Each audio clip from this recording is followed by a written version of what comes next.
सम्माननीय सभामुखज्यू, व्यक्तिका रूपमा हाम्रा आफ्नै मूल्य मान्यताहरू हुन सक्छन्। अझ उमेर समूहमा यति धेरै विविधता पाएको यो संसदका हरेक सार्वभौम सांसदको सोचाइमा भिन्नता हुन सक्छ। सम्माननीय प्रधानमन्त्रीज्यूले संसदमा लगाउनु भएको स्पोर्ट्स जुत्ता कसैलाई कुल ट्रेन्ड लाग्न सक्छ भने कसैलाई संसदीय मूल्य मान्यताप्रतिको ठाडो प्रहार, कसैलाई सरकारको वार्षिक नीति तथा कार्यक्रममाथिको छलफलमा उठेका प्रश्नहरूको जवाब सम्माननीय प्रधानमन्त्रीबाटै आउनुपर्छ र यो संसदको परम्परा हो भन्ने लाग्न सक्छ भने कसैलाई नआउनु परम्पराको क्रमभङ्गता।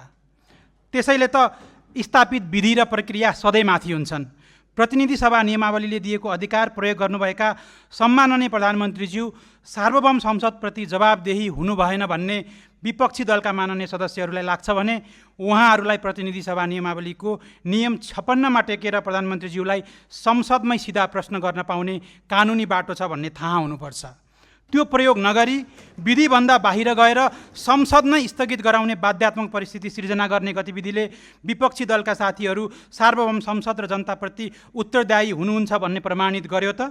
मैले यो भूमिका किन बाँधेको हो भने नीतिको सही पालना नियतमा जोडिएको हुन्छ। समग्र देशको नीति तथा कार्यक्रम सफल बनाउन हामी सबैको नियत सही होस्। अब सम्माननीय राष्ट्रपतिज्यूले प्रस्तुत गर्नुभएको नीति तथा कार्यक्रममा मेरा केही सुझाव। सम्माननीय सभामुख महोदय, व्यवस्थापिकाको प्राथमिक र सर्वोच्च जिम्मेवारी नीति तथा कानुन निर्माण गर्नु हो भन्नेमा दुई मत छैन, तर हाम्रो वर्तमान अभ्यास त्यो छैन। एकाध बाहेक कानुन निर्माणको वास्तविक स्टेयरिङ संसदमा नभई मन्त्रालयको ब्युरोक्रेटिक संरचनाको हातमा छ। हामी सांसदहरू त्यस मस्यौदामाथि प्रतिक्रिया जनाउने र संशोधन हाल्ने भूमिकामा मात्रै छौँ। यदि संसद नीति निर्माणको साँचो अर्थमा सर्वोच्च थलो हो भने कानुन निर्माणको प्रक्रियागत संरचना नै परिवर्तन गरौँ। नीति र कानुनको ओरिजिन संसद र सांसदहरूबाट हुने र त्यसमाथि कार्यान्वयनका चुनौती वा प्राविधिक विषयहरूमा मन्त्रालयहरूले आफ्नो धारणा वा संशोधन राख्ने व्यवस्थाको बाटो कोर्ने दिशा पनि यो नीति तथा कार्यक्रमले तय गरोस्। नीति निर्माणको ड्राइभिङ सिटमा सांसदहरू नबसेसम्म शक्ति पृथकीकरण र संसदीय सर्वोच्चताको वास्तविक अभ्यास हुन सक्दैन कि? सम्माननीय सभामुख महोदय, एउटा सङ्घीय निर्वाचन गर्न राज्यको प्रत्यक्ष र परोक्ष रूपमा अर्बौँ खर्च हुन्छ। अर्बौँको त्यो लगानीबाट करोडौँ नागरिकको भविष्यको अभिभारा बोकेर आउने सांसदले गर्नुपर्ने नीति निर्माणको महत्त्व खर्बौँभन्दा बढी छ।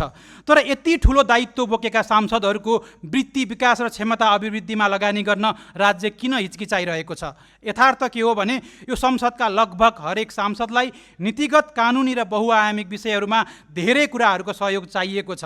विपक्षी दलका सांसदहरूलाई नियमावलीबारे प्रश्न सिकाउन सकिएको भए सायद संसद हिजो स्थगित हुन्थेन कि?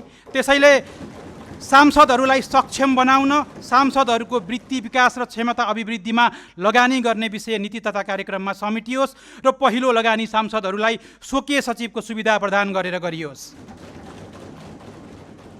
सम्माननीय सभामुख महोदय, सार्वभौम संसद नागरिकको आवाज गुन्जने सर्वोच्च थलो हो। यहाँ उठ्ने केही विषय राजनीतिक दाउपेचका होलान्, तर अधिकांश विषय नागरिकका प्रत्यक्ष पिरमिर मर्कासँग जोडिएका हुन्छन्। नागरिकका प्रतिनिधिले यो सर्वोच्च थलोमा राखेका गम्भीर विषयहरूलाई राज्यले सम्बोधन गर्यो कि गरेन भने किन गरेन भन्ने कुरा देखाउने अहिलेसम्म कुनै संयन्त्र नै छैन।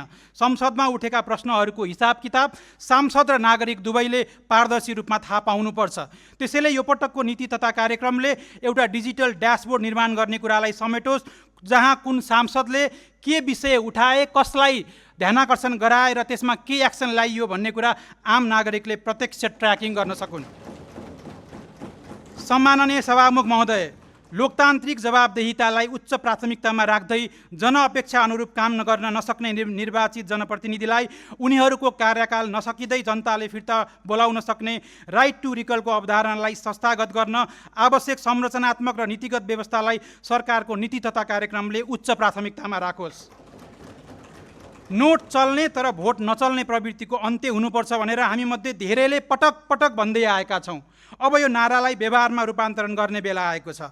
स्थानीय निर्वाचन ऐन अनुसार अब स्थानीय निर्वाचन हुन लगभग 300 दिन मात्र बाँकी छ। आगामी निर्वाचनमा संसारभर छरिएर रहेका नेपालीहरूको मताधिकार सुनिश्चित गर्ने मतदान पद्धतिको विकासलाई यो वर्षको वार्षिक नीति तथा कार्यक्रममा राष्ट्रिय गौरवको योजनाकै रूपमा अगाडि बढाउने प्रतिबद्धता गरौँ, जसको पसिना किनाले यो देशको अर्थतन्त्र धानेको छ, उनीहरूलाई देशको नेतृत्व छान्ने अधिकारबाट वञ्चित गर्ने छुट अब हामीलाई छैन। राजनीतिक पहुँच र तजबिजी अधिकारको अन्त्य गर्दै पूर्वाधार आवश्यकता सूचाङ्कको गणितीय अङ्कभारका आधारमा मात्र पुँजीगत बजेट विनियोजन गर्ने नीति यो पटक सरकारले अवलम्बन गरोस्।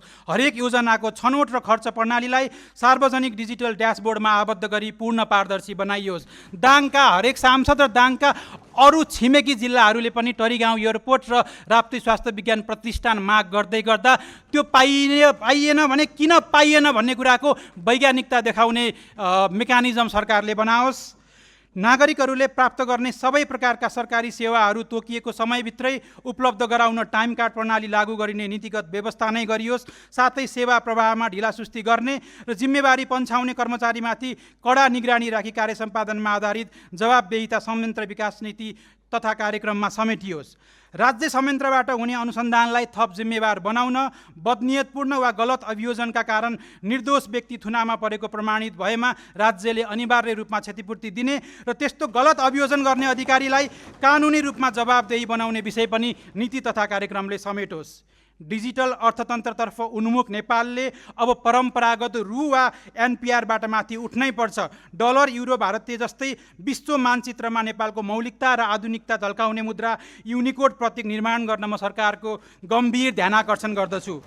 मेन्टल वेलबिङ र ह्याप्पिनेस इन्डेक्सलाई राज्यले नबिर्सियोस् भन्दै अन्त्यमा हामी कतै माननीय र सम्माननीय शब्दको तुवालो भित्रै त छोपिँदै गएका छैनौँ। माननीयले आफू नागरिकको सेवक र सम्माननीयले महासेवक हो भन्ने कुरा बुझे मात्र पनि हामीमा विनम्रता र मर्यादा जोगिन्थ्यो कि। धन्यवाद।